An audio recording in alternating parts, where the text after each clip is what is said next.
Hi there, my name is John Green. This is Crash Course World History, and today we're going to talk about the Crusades. Oh, Stan, do we have to talk about the Crusades? I hate them. Here's the thing about the Crusades, which were a series of military expeditions from parts of Europe to the eastern coast of the Mediterranean. The real reason they feature so prominently in history is because we've endlessly romanticized the story of the Crusades. We've created this simple narrative with characters to root for and to root against, and it's been endlessly idealized by the likes of Sir Walter Scott and their knights with swords and lion hearts. No, Stan, lion hearts. Thank you.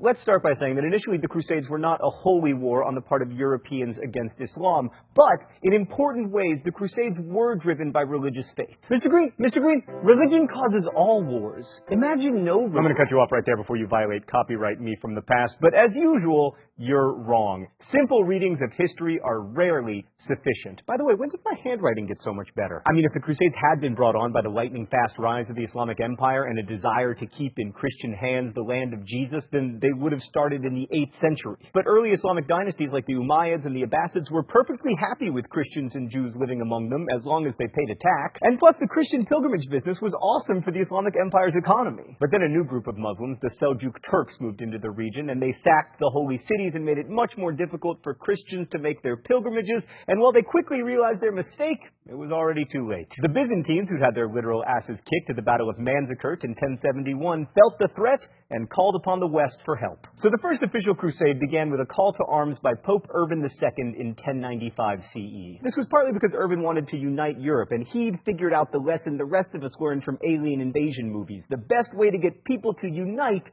is to give them a common enemy. So Urban called on all the bickering knights and nobility of Europe, and he saith unto his people, "Let us go forth and help the Byzantines, because then maybe they will acknowledge my awesomeness and get rid of their stupid not having me as Pope thing. And while we're at it, let's liberate Jerusalem." I'm paraphrasing, by the way. Shifting the focus to Jerusalem was really important because the Crusades were not primarily military operations. They were pilgrimages. Theologically, Christianity didn't have an idea of a holy war. Like, war might be just, but fighting wasn't something that got you into heaven. But pilgrimage to a holy shrine could help you out on that front, and Urban had the key insight to pitch the crusade as a pilgrimage with a touch of warning on the side. I do the same thing to my kid every night. I'm not feeding you dinner featuring animal crackers. I'm feeding you animal crackers featuring dinner. Oh, it's time for the open letter? An open letter to animal crackers. But first, let's see what's in the secret compartment today. Oh, it's animal crackers. Thanks, Stan. Hi there, animal crackers. It's me, John Green. Thanks for being delicious, but let me throw out a crazy idea here. Maybe foods that are already delicious do not need the added benefit of being pleasingly shaped. I mean, why can't I get my kid animal spinach or animal sweet potato or even animal cooked animal? I mean, we can put a man on Mars, but we can't make spinach shaped like elephants? What, Stan? We haven't put a man on Mars? Stupid world, always disappointing me.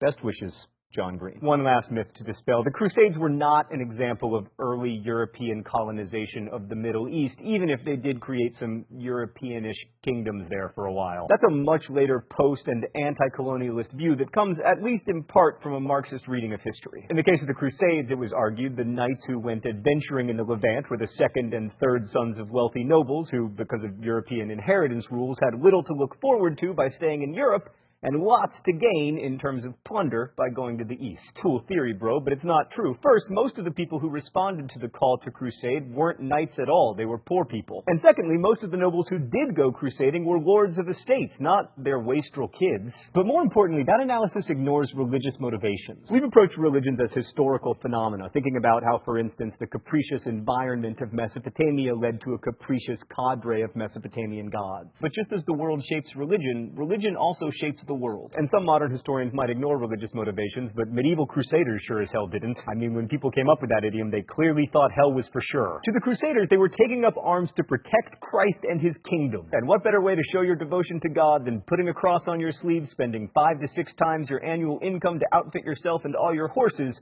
and heading for the Holy Land. So when these people cried out, "God wills it," to explain their reasons for going, we should do them the favor of believing them. And the results of the First Crusade seem to indicate that God had willed it, following the lead of roving preachers with names like Peter the Rabbit, Peter the Hermit, Stan, you're always making history less cool. Fine. Following preachers like Peter the Hermit, thousands of peasants and nobles alike volunteered for the First Crusade. It got off to kind of a rough start because pilgrims kept robbing those they'd encounter along the way. Plus, there was no real leader, so there were constant rivalries between nobles about who could supply the most troops. Notable among the notables were Godfrey of Bouillon, Bohemond of Toronto, and Raymond of Toulouse. But despite the rivalries and the disorganization, the Crusaders were remarkably, some would say miraculously, successful. By the time they arrived in the Levant, they were fighting not against the Seljuk Turks, but against Fatimid Egyptians who had captured the Holy Land from the Seljuks, thereby making the Turks none too pleased with the Egyptians. At Antioch, the Crusaders reversed a seemingly hopeless situation when a peasant found the spear that had pierced Christ's side hidden under a church, thereby raising morale enough to win the day. And then they did the impossible. They took Jerusalem, securing it for Christendom and famously killing a lot of people in the Al-Aqsa Mosque. Now, the Crusaders succeeded in part because the Turkish Muslims, who were Sunnis, did not step up to help the Egyptians, who were Shia. But that kind of complicated inter-Islamic rivalry gets in the way of the awesome narrative. The Christians just saw it as a miracle. So by 1100 CE, European nobles held both Antioch and Jerusalem as Latin Christian kingdoms. I say Latin to make the point that there were lots of Christians living in these cities before the Crusaders arrived. They just weren't Catholic. They were Orthodox. A point that will become relevant shortly. We're going to skip the Second Crusade because it bores me and move on to the Third Crusade because it's the famous one. Broadly speaking, the Third Crusade was a European response to the emergence of a new Islamic power, neither Turkish nor Abbasid.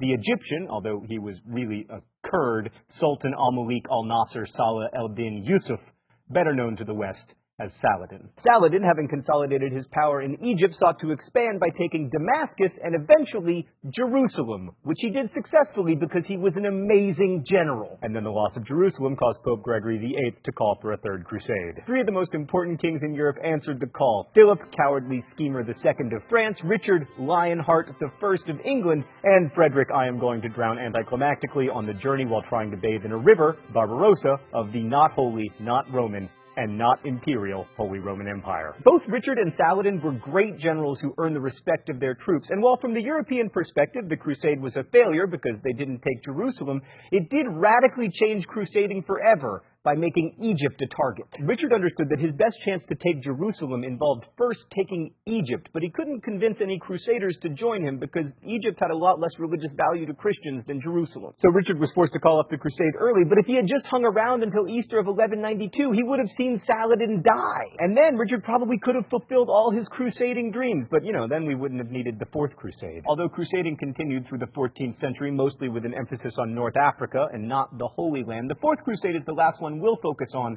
because it was the crazy one. Let's go to the thought bubble. So a lot of people volunteered for the Fourth Crusade, more than 35,000, and the generals didn't want to march them all the way across Anatolia because they knew from experience that it was A, dangerous, and B, hot. So they decided to go by boat, which necessitated the building of the largest naval fleet Europe had seen since the Roman Empire. The Venetians built 500 ships, but then only 11,000 crusaders actually made it down to Venice because oh, I meant to go, but I had a thing come up, etc. There wasn't enough money to pay for those boats, so the Venetians made the crusaders a deal. Help us capture the rebellious city of Zara, and we'll ferry you to Anatolia. This was a smidge problematic, crusading-wise, because Zara was a Christian city, but the Crusaders agreed to help, resulting in the Pope excommunicating both them and the Venetians. Then, after the Crusaders failed to take Zara and were still broke, a would-be Byzantine emperor named Alexius III promised the Crusaders that he would pay them if they helped him out, so the excommunicated Catholic Crusaders fought on behalf of the Orthodox Alexius, who soon became emperor in Constantinople. But it took Alexius a while to come up with the money he'd promised the Crusaders, so they were waiting around in Constantinople, and then Alexius was suddenly dethroned by the awesomely named Murtzophlus, leaving the Crusaders stuck in Constantinople with no money. Christian warriors couldn't very well sack the largest city in Christendom, could they?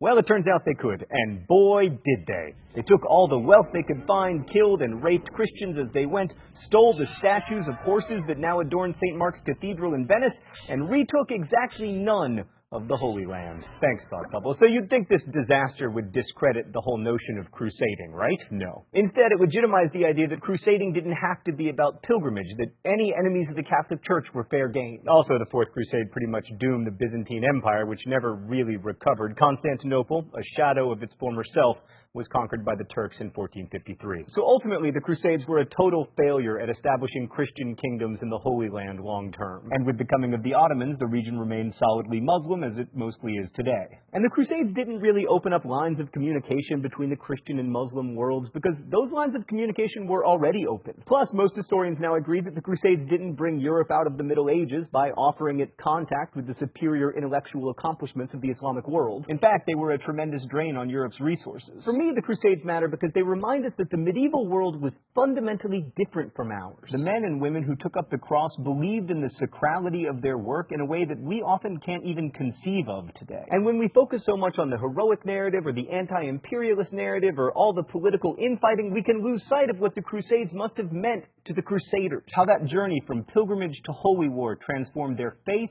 and their lives. And ultimately, that exercise in empathy is the coolest thing about studying history. Thanks for watching. We'll see you next week. Crash Course is produced and directed by Stan Miller. Our script supervisor is Danica Johnson. Our graphics team is Thought Bubble, and the show is written by my high school history teacher, Raoul Meyer, and myself. If you enjoyed today's video, don't forget to like and favorite it. Also, you can follow us on Twitter or at Facebook. There are links in the video info. Last week's phrase of the week was Ali Frazier. You can guess at this week's phrase of the week or suggest future ones in comments, where you can also ask questions that our team of historians will endeavor to answer. Thanks for watching. I apologize to my prudish fans for leaving both buttons unbuttoned, and as we say in my hometown, don't forget to be awesome. Whoa! Globe, globe, globe.